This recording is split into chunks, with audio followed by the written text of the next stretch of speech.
Bwana asifiwe. Bwana asifiwe mpaka mwisho. Asante sana, nachukua muda huu kuwakaribisha nyote katika ibada ya asubuhi, siku ya Sabato tarehe 25 mwezi wa kwanza mwaka 2024, mwaka wa Bwana wetu Yesu Kristo. 25 kweli, yes. Bwana amekuwa mwema kwetu na ni muujiza kuwa hapa kama siku zingine.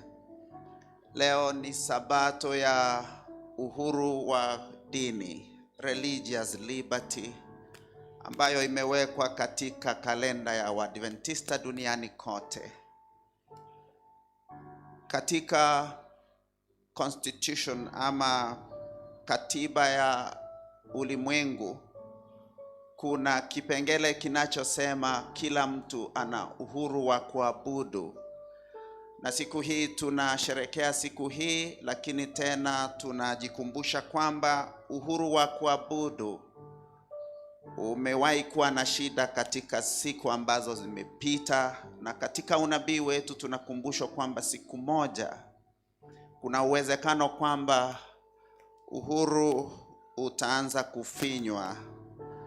Ndio sababu leo tunataka kufungua pazia kuangalia ni kipi Biblia inasema kuhusu jambo hili.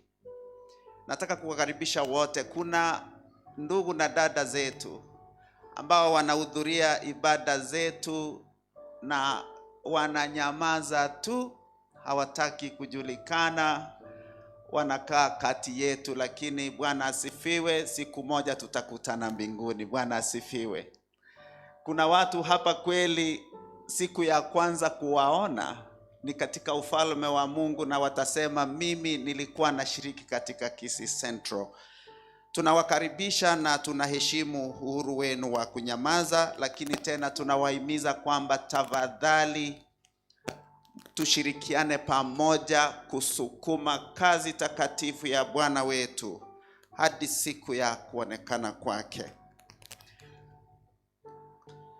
Asante sana. Hebu na tuanze ibada yetu.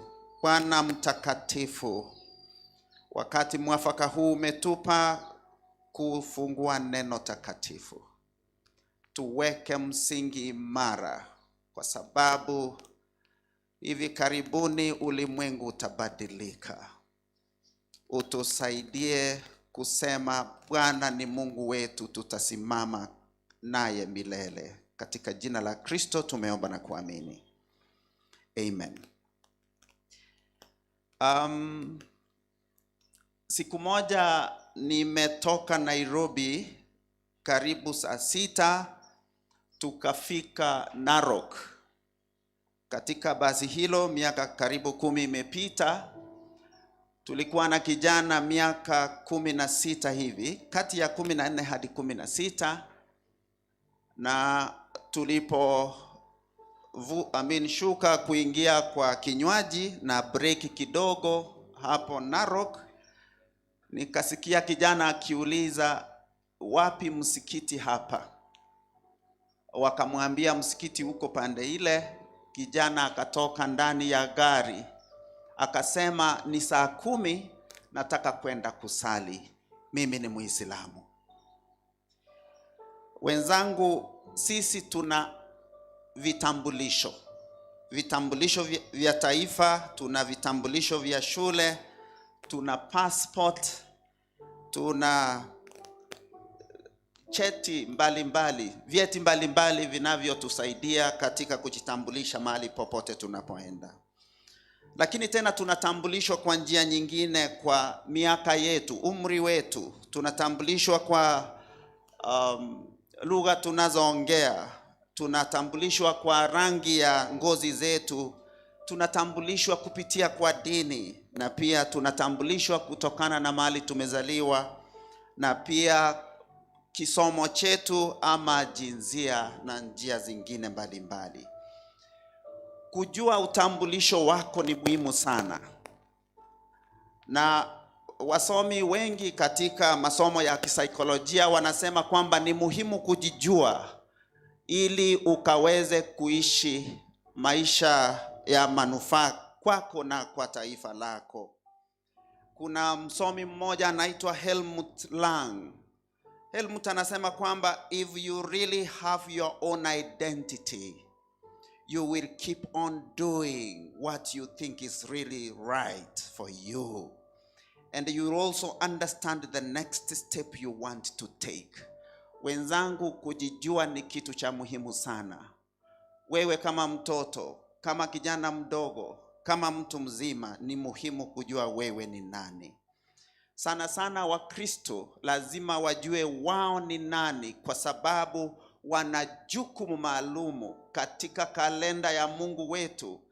Ili waweze kulitekeleza, lazima wajue wao ni nani. Katika kitabu cha Mathayo 28 tumepewa jukumu kubwa. Kristo akawaambia wafuasi wake kwamba na nimepewa mamlaka mbingu na duniani, na nawatuma mwende katika sehemu zote muwafanye watumwa na wafuasi wangu. Nataka kusema kwamba sana sana Waadventista lazima waelewe wao ni nani, kwa sababu wana jukumu maalumu, kwa sababu waliitwa katika wakati ambao tunaenda kutazama asubuhi ya leo, katika mwaka wa 1800 kuanzia mwaka wa 30 hadi miaka hiyo yote, kufanya kazi maalumu na kutayarisha dunia kwa kile ambacho kitatendeka hivi karibuni. Lakini unajua, katika Biblia tunatambulishwa kwamba sisi ni walinzi. Katika ule wimbo tuliimba, je, mlinzi wa Zayuni. Sisi kama Wakristo tunaitwa ni walinzi. Katika kitabu cha Mathayo tunaitwa sisi ni chumvi ya dunia. Katika kitabu hicho tunaitwa sisi ni mwanga wa ulimwengu. Katika kitabu cha Petero tunaitwa sisi ni wakwani, na katika kitabu cha Wakorintho tunaitwa sisi ni mabalozi. Kuna msomi mmoja wa Kiadventista na ambaye ni mwanatheolojia anasema kwamba those who will stand in the last days must know themselves. Wale ambao watasimama siku za mwisho ni watu ambao watakuwa wamejiamini. Sasa naingia sehemu ya kwanza ya hotuba hii ambayo itakamilika karibu saa 6 na dakika 10 ama 20, kujiuliza sisi ni nani. Na nataka kuanza kusema kwamba sisi ni God's creation. Sisi ni wale walioumbwa na Bwana na Mungu wetu. Kuna nadharia mbalimbali kuhusu chimbuko la binadamu. Kuna wasomi katika vyuo vikuu duniani wanaojiuliza tulitoka wapi. Na leo nikisimama hapa, wenzangu, nataka kusema kwamba kinyume na madai ya wasomi, sisi ni viumbe tulivyotoka katika mikono ya Bwana na Mungu wetu. Bwana asifiwe.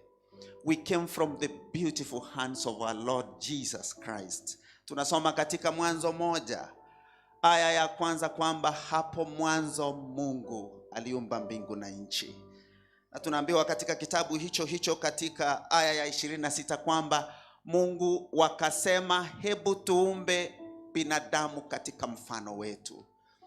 Kuna watu sana sana watoto na vijana wanaojidharau kwa sababu labda wanatoka kwa umaskini, labda wamezaliwa kwa mazingira magumu, ama labda hawajasoma sana kama wengine.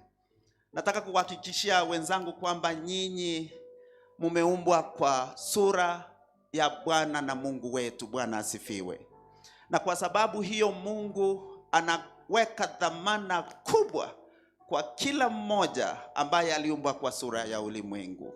Katika kitabu cha Desire of Ages ambacho kimeandikwa na roho ya unabii, tunaambiwa kwamba hata ingekuwa ni mtu mmoja tu ambaye aliingia katika dhambi, bado Kristo angetoka mbinguni, yule jemedari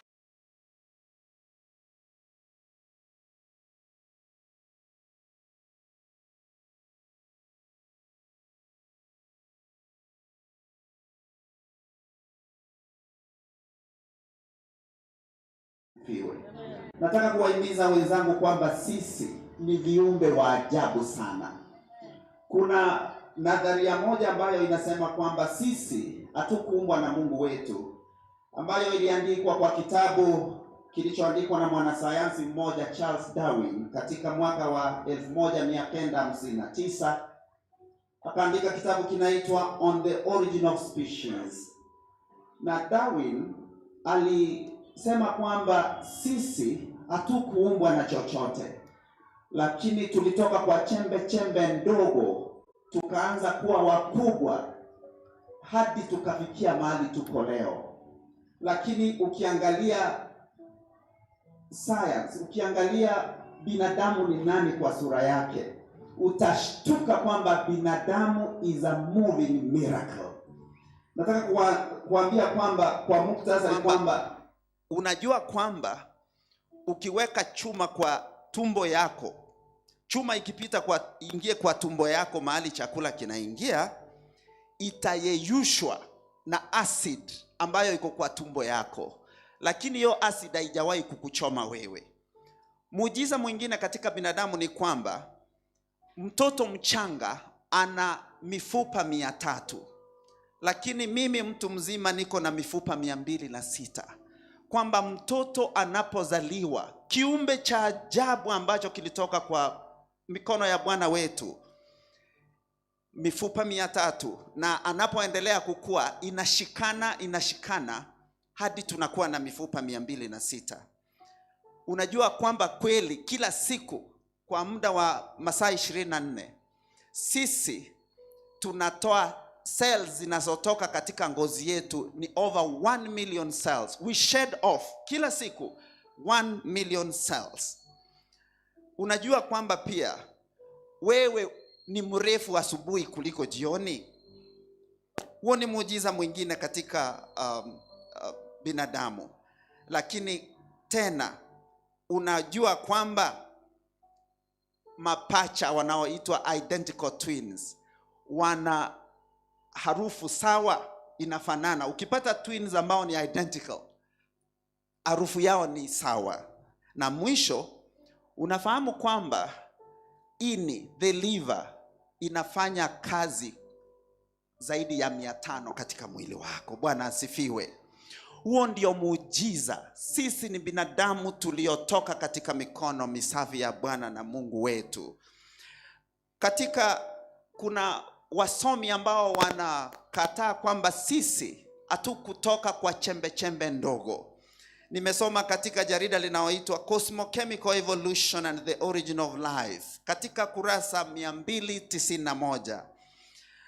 Huyu msomi anasema kuwa the simplest heterotrophic cell is an intricate structural and metabolic unit of harmoniously coordinated parts and the chemical pathways.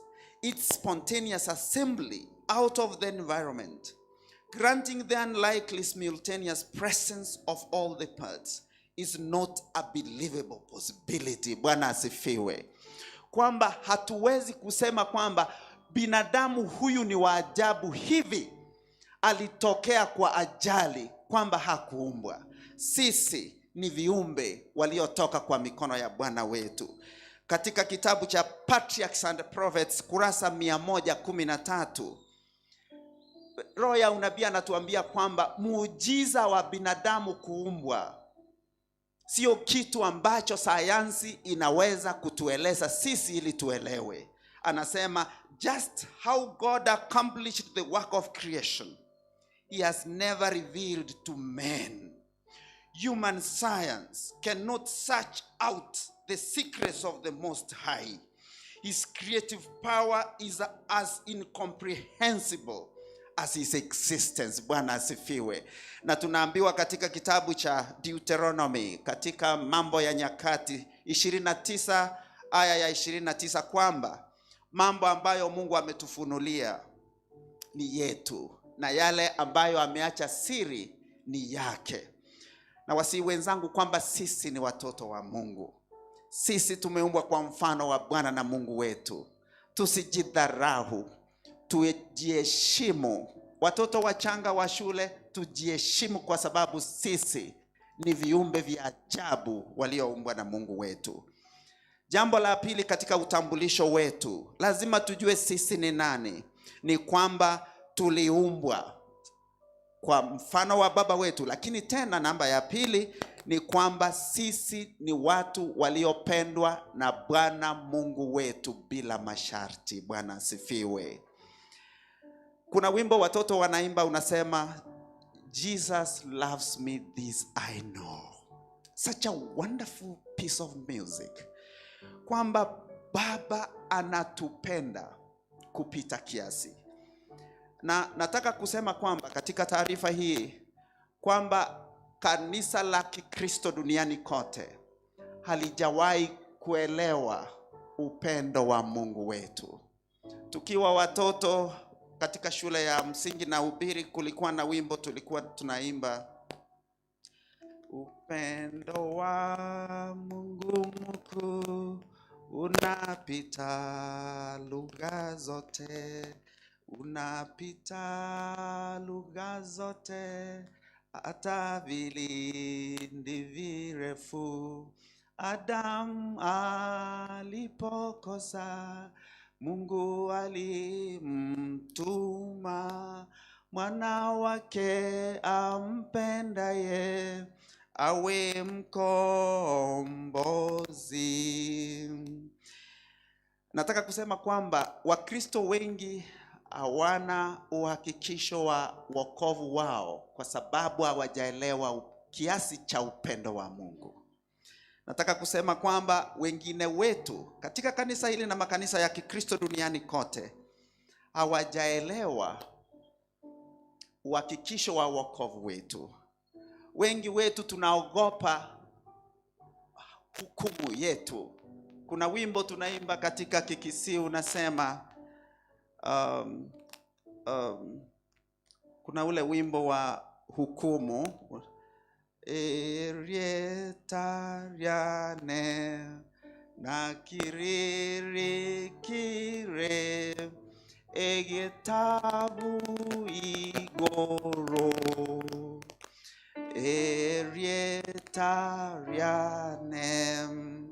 Tunaogopa kusikia kwamba kuna hukumu mbele yetu.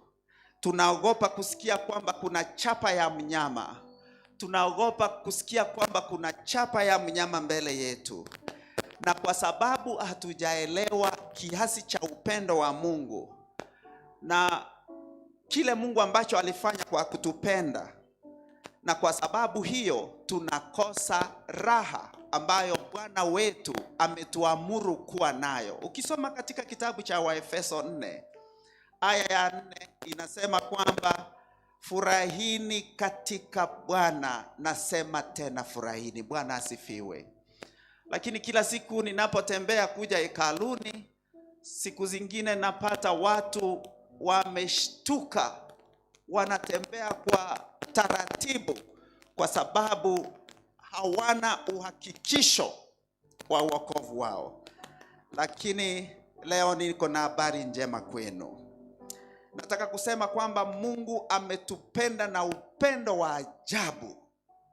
Na kwa sababu gani hatujaelewa upendo huu? Ni kwa sababu ya kiisimu. It is a linguistic problem. Unaona katika kitabu cha, asante sana, katika lugha ya Kiyunani, lugha ya Greek, mahali ambapo tumetoa Biblia yetu kuja kwa Kiingereza, kulikuwa na maneno matatu ambayo yanaeleza upendo ni nini. Na kwa sababu hatujawahi kuelewa uzito wa upendo wa Mungu kwetu, ningependa kuchukua muda mchache tu kueleza upendo wa Mungu ni gani. Kuna upendo mara tatu. Kuna upendo unaitwa eros ama erotic, ambao ni upendo kati ya jinsia tofauti, kati ya wanaume na wanawake ndio unafanya watu kuchumbiana na kuanza ndoa. Huo ni upendo wa kwanza. Lakini upendo mwingine unaitwa filio, unaitwa upendo wa watu wa familia. Unavyopenda watoto wako, unavyopenda wazazi wako, upendo huo unaitwa filio. Upendo wa mwisho unaitwa agape. Upendo wa agape haujawahi kueleweka. Hata nikiwa chuoni tulikuwa chuoni na Elda Ondara na wengine, kuna chorus tulikuwa tunaimba, this love, this love, this love that makes the world go round, this world, this love that makes the world go. You see, tulikuwa tunaimba eti upendo huu unafanya dunia kuzunguka tu kuelewa. Baadaye nikisoma ndio nimekuja kuelewa kwamba hatujaelewa upendo huo ni gani. Upendo wa agape ni upendo ambao Mungu alitupenda nao. Na nataka kuangalia attributes, features of God's love. Upendo wa agape ni upendo wa aina gani? Na nataka tulinganishe na upendo wa binadamu. Labda kwa njia hii tutaweza kuelewa ni upendo gani Mungu anaotupenda nao. Upendo wa Mungu mara ya kwanza ni upendo usio na masharti. Bwana asifiwe. Mungu hakupendi kwa sababu wewe unatoka katika familia kubwa ama ndogo. Mungu anakupenda bila masharti yoyote. Ndio sababu tunasoma katika kitabu cha Yohana 3:16 kwamba kwa jinsi hii Mungu aliupenda ulimwengu ili yeyote inamaanisha kwamba amempenda kila mtu ambaye amezaliwa kwa ulimwengu huu. Hata wale watu ambao hawajamkubali leo. Ellen White anasema kwamba ile siku Kristo atasema kwamba tokeni mbele zangu wale ambao mlikataa mwito wangu. Kristo atakuwa anatitirikwa na machozi siku ya mwisho akiona watu wakiingia kwa tanuru ya moto, kwa sababu alipenda kila mtu na upendo mkubwa usio kifani. Lakini upendo wa kibinadamu unaitwa conditional. Binadamu wanatupenda kwa sababu fulani. Nina hadithi fupi. Kuna mtu katika chuo kimoja katika nchi hii ambaye alikuwa mwanamke, alikuwa ameolewa lakini akaendelea kupata masomo, na bwana yake alikuwa mwanabiashara, kwa hivyo hakushughulika na masomo sana. Na dada huyu alipo graduate na shahada kubwa kabisa inaitwa PhD, akaambia bwanake, nataka kukutaliki, nataka tuachane kwa sababu sisi hatuko level moja na wewe, nataka tuachane. Upendo wa Mungu ni upendo wa masharti. Tunapenda watu kwa sababu fulani.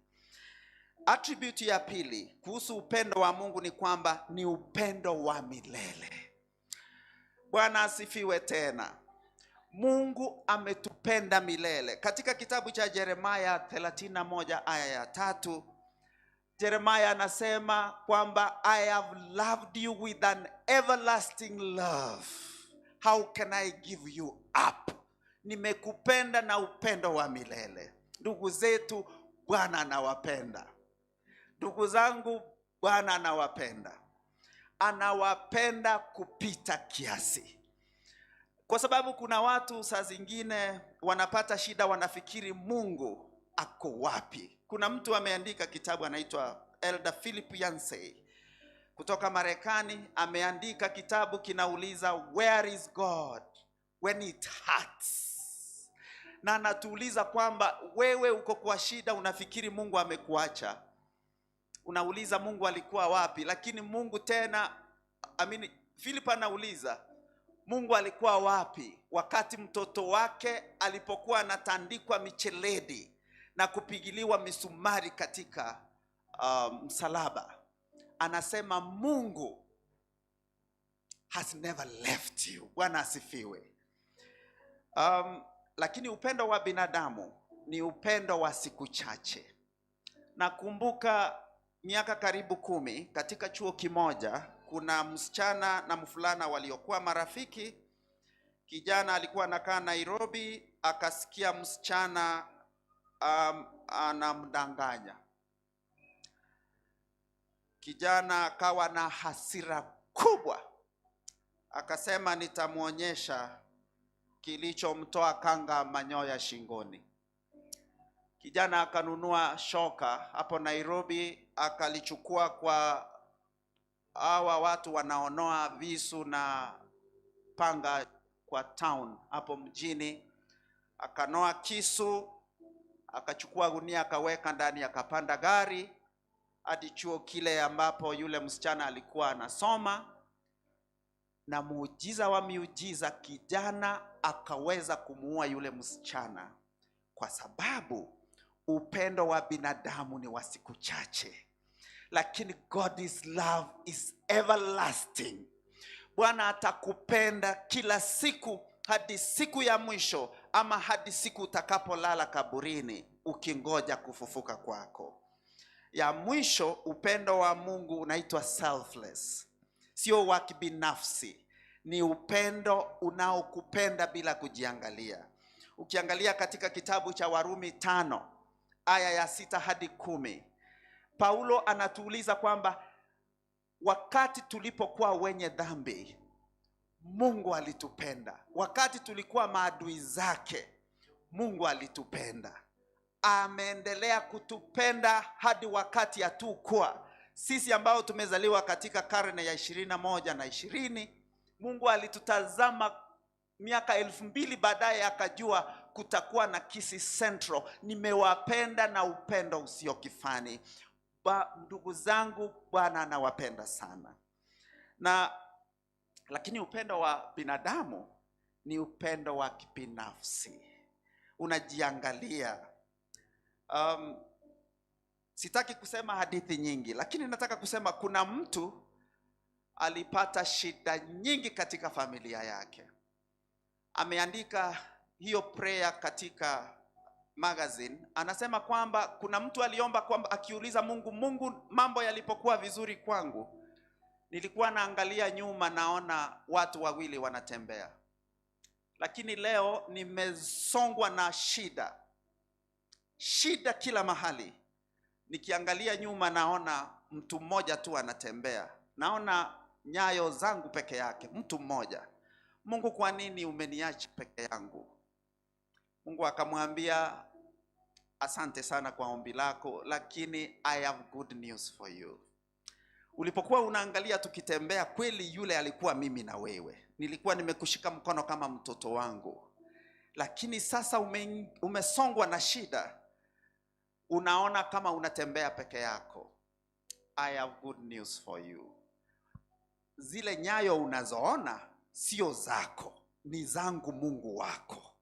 Nimekubeba mkononi kwa sababu nikikuacha utaangamia.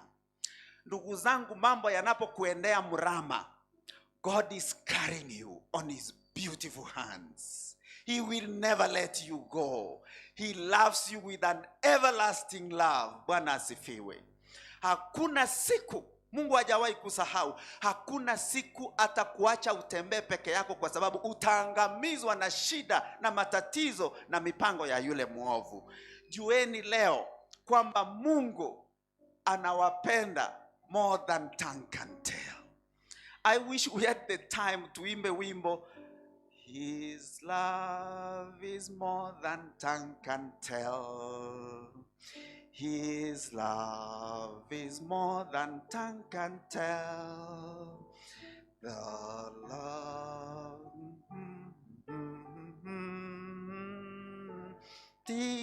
tigogo kwaneka. Lakini tena, kama tumependwa hivi, Mungu alitufanyia nini? Kwa sababu ya upendo wake mkubwa, katika kitabu cha Warumi na Wagalatia tunaambiwa kwamba alituokoa kwa imani. Ndugu zangu, tafadhali munisikilize, kwa sababu mkielewa hili peke yake nitakuwa mtu wa furaha tele. Mungu ametupenda, na kwa sababu hiyo akatuokoa kupitia kwa imani. Inamaanisha nini? Kwamba ukimwamini kwamba kile alichotendewa msalabani kilikuwa chako, akakubadilishia, yeye akasulubishwa, wewe ukaachwa huru. Inamaanisha wewe ulipomwamini Kristo alikupea ticket ya kuingia mbinguni. Bwana asifiwe. Na leo tukiwa hapa kanisani tunaendelea kutayarishwa kuingia katika ufalme wa mbinguni, kwamba kila mtu ambaye amemkubali Yesu Kristo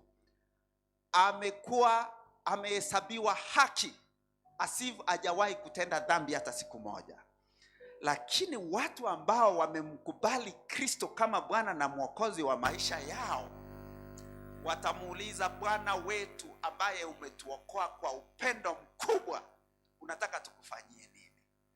Nina ushuhuda. Kuna kijana anaitwa Onsomu, hilo ni jina mbadala, ametoka kaunti ya Nyamira. Miaka karibu 15 imepita, alikuwa kiongozi wa genge, na jioni saa 11 kwenda mbele, kila mtu alikuwa anatetemeka katika mji mmoja katika kaunti ya Nyamira, kwa sababu genge lilikuwa sumbufu. Nawaambia leo katika kanisa moja katika kaunti ya Nyamira, kiongozi wa genge hilo Mungu alimtoa kwa ujambazi, na leo nikiongea nanyi amekuwa church elder katika kanisa moja. Inamaanisha nini? Watu ambao wameelewa kwamba wameokolewa kwa neema ni watu ambao watataka kufanya kila kitu ambacho Mungu anawaambia. Bwana asifiwe. Mimi kwa sababu Mungu ameniokoa kutoka kwa kifo cha milele, nataka kumtumikia siku zangu zote hadi nikiingia udongoni au hadi Kristo arudi kwa mawingu. Bwana asifiwe. Na ningewahimiza ndugu zangu wote katika kanisa hili, kwa sababu kuna mafunzo mengi nasikia katika mahali mbalimbali ambapo watu wanasema kwamba ukiokolewa, once saved always saved. Na kweli huu ni uongo ambao shetani amekuwa akieneza, kwa sababu anajua kwamba akiendelea kukuambia hivyo utafika siku ya mwisho uungwe katika moto wa milele. Kwa hivyo kuna katika makanisa yetu ya Kikristo, Kiprotestanti na kanisa la Kiadventista, kuna watu wanaamini kwamba mimi nilikuwa mwizi nilipokuwa duniani, na mimi naendelea kuwa mwizi kwa sababu Kristo ni Bwana na Mwokozi wa maisha yangu. Biblia haifunzi hivyo ndugu zangu. Bwana asifiwe. Na cha mwisho, tunaambiwa kwamba sisi ni kanisa la masalio. Ndugu zangu, sisi si dhehebu tu la kawaida kama madhehebu mengine. Sisi ni watu tulioitwa kwa sababu maalumu. Nakumbuka katika mwaka wa 1830 Mungu aliita kikundi kidogo leo tunachoita Millerite Movement. William Miller wakasoma unabii wa Danieli, ambao ni Danieli 8 aya ya 13 na 14, unaosema baada ya miaka 2300 na hekalu itatakaswa. William Miller wakasoma, wakaangalia kwamba hiyo miaka ikianza kuhesabiwa kutoka kwa mwaka wa 457 kabla ya kuzaliwa kwa Kristo, miaka ingeishia 1844, 1844. Wakafikiria kwamba hekalu ambalo lingetakazwa ni duniani. Wakaanza kuhubiri kwamba Kristo atarudi mwaka wa 1844 katika tarehe ya 22 mwezi wa Oktoba. Akaingia Ellen G. White, Hiram Edson na wengine ambao tunasoma katika kitabu cha Early Writings, wakaanza kuhubiri na watu wakashikwa na msisimko mkubwa kungojea Kristo arudi mwaka wa 1844. Lakini leo tukiwa hapa tunajua Kristo hakurudi. lakini Kristo atarudi siku moja. Bwana asifiwe. Tunaangalia duniani na tunajua kwamba hivi karibuni tumekaribia bandari. Bwana asifiwe. Kwa hivyo sisi sio kanisa tu, ni watu ambao tumeitwa kuita ulimwengu, kuhubiri ujumbe wa malaika watatu. Katika Ufunuo 14 aya ya 6 hadi 12, sisi ndio hawa tumeitwa kwenda kila mahali ili kuita watu kwa mkusanyiko mkubwa wa mamilioni Kristo anaporudi. Sasa kama sisi ni watu walioumbwa katika mfano wa Bwana wetu, kama sisi ni watu ambao Mungu alipenda kwa upendo mkubwa, na kama sisi ni kanisa la masalio, tunaulizwa tunafaa kuwa watu wa aina gani? Tunaishi katika ile sanamu ya Danieli 2, tunaishi katika ile sehemu ya chini kabisa ya udongo na chuma ambayo imekataa kushikana. Tunafaa kuishi maisha ya aina gani? Tunaambiwa katika kitabu cha Timotheo ya pili 2:15 kwamba study, soma, jifunze, study to show thyself approved unto God, a workman who needs not be ashamed, rightly dividing the word of truth. Paulo akimwandikia Timotheo, alimwambia Timotheo kutakuwa na mafunzo ya uongo duniani. Nikitoka mimi Paulo naenda kuuliwa nikirudi Yerusalemi, tafadhali jifunze, kwa sababu we ni kijana mdogo, ukatunze kanisa langu kwa neno lake. Kwa sababu katika wakati huo kulikuwa na mafunzo ya uongo kama funzo la pantheism, kulikuwa na funzo la uongo linaitwa docetism, kulikuwa na funzo lingine linaitwa legalism, ambapo kulikuwa na watu wanasema kwamba lazima ushike sheria ili uingie mbinguni. Lakini tunajua kwamba Paulo akimwambia Timotheo, hadi leo tunapoishi tunajua tuna hatari kubwa ya uongo katika siku za mwisho. Kuna uongo mwingi ambao utaingia katika kanisa hili, na tusipoweka msingi wetu katika neno la Mungu, kusoma Biblia. Namshukuru Elder Ndemo kwa sababu ameweka mpango wa Bible study for the whole year. Kila saa 8 hadi saa 10 kutakuwa na Bible study interactive katika hekalu. Na wahimiza home churches mfanye a systematic study of the Bible the whole year. Kwaya zetu, tafadhali weka msingi wenu kwa Biblia. Kabla ya nyimbo, tafadhali chukua nusu saa kusoma Biblia. Huo ndio msingi utakao tusaidia kusimama katika siku za mwisho. Tumeambiwa katika kitabu cha Great Controversy kwamba only those people who have fortified their minds with the word of truth will stand through the great conflict. Kutakuwa na janga kubwa duniani kama hatutakuwa na msingi katika Biblia.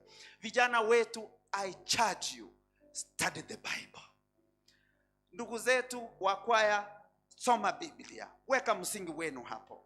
Lakini tena tunaambiwa kuna mtu huyu anaitwa John Wesley, anasema Biblia ni kitabu muhimu sana. Anasema hivi, oh, give me that book at any price. Give me that book of God. I have it.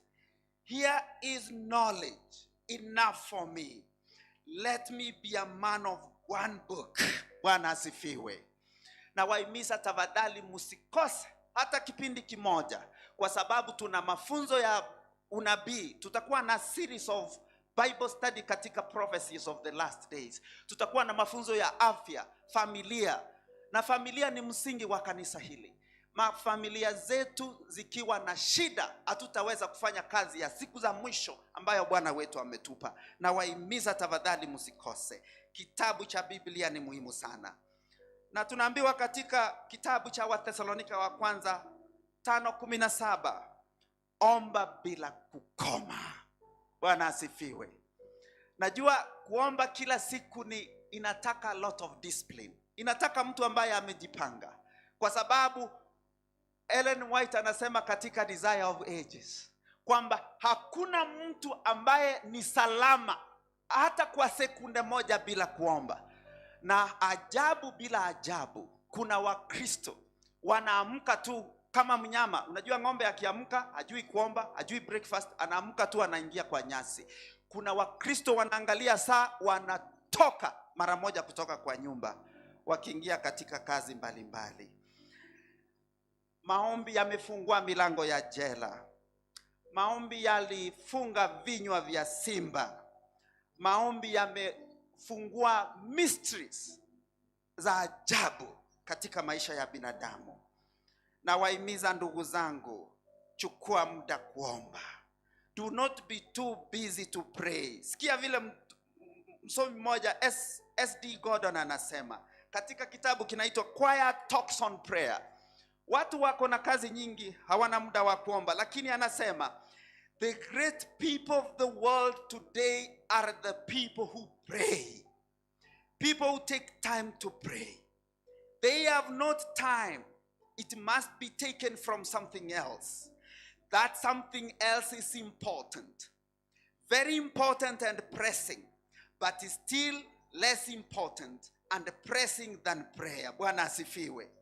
Kwamba kuna watu wako na kazi nyingi. Kazi muhimu tu, lakini tena kuomba ni muhimu kuliko hiyo kazi. Bwana asifiwe. D.L. Moody, mmoja wa wazee wa kanisa la Kikristo, alisema kwamba niko na kazi nyingi sana, lakini inanibidi kuchukua muda mrefu kuomba kabla ya kuanza hiyo kazi. Na wahimiza tusikose kuomba ndugu zangu. Mwisho, tunahimizwa kuhubiri. Tulete wengi katika this movement. Sisi si kanisa la kawaida. Sisi ni movement. We are a movement wa kuleta watu wajae wakimsubiri Bwana na Mungu wetu. Lakini sana watu wa kuhubiri injili ya malaika watatu. Malaika wa kwanza aya ya 6 na 7, malaika wa 2 na 3, ambao wanaonya ulimwengu kwamba mtu atakayepata chapa ya mnyama na alama yake ataingia kwa tanuru ya moto mkali ambao ulitengenezewa mwovu ambaye amekuwa mwovu tangu mwanzo. Na wahimiza wenzangu, msimamie injili hii, mhubiri ukweli. Tumeingia wakati ambapo ukweli umekuwa adimu sana. Tulikuwa tunafunzwa kama ukweli umeadimika kama maziwa ya kuku. Ukweli umepotea kila mahali. Kila mahali watu wanakuambia you work smart, eti unachukua shortcut. Na huo ugonjwa, hiyo pandemic imeanza kuingia katika kanisa letu. Tunahimizwa kwamba katika kuhubiri kwetu tusimamie ukweli. Namaliza hotuba hii nikisoma aya moja katika kutoka kitabu cha Education, katika aya ya ukurasa 57, inayosema kwamba the greatest want of the world is the want of men. Men who will not be bought or be sold. Men who in their inmost souls are true and honest. Men who do not fear to call sin by its right name. Men whose conscience is as true to duty as the needle to the pole. Men who will stand for the right though the heavens fall. Bwana asifiwe. Tunapofanya kazi hii, tuombeane ili tukue na nguvu kuimaliza kazi takatifu hii, kwa sababu karibuni Yesu yuaja. Tuombeane kama Wakristo. Muombee viongozi wenu, muombee pastor wenu, muniombee na mimi, muombee na familia zenu, muombee imani yenu, mkaweze kustahimili majaribu ya siku za mwisho.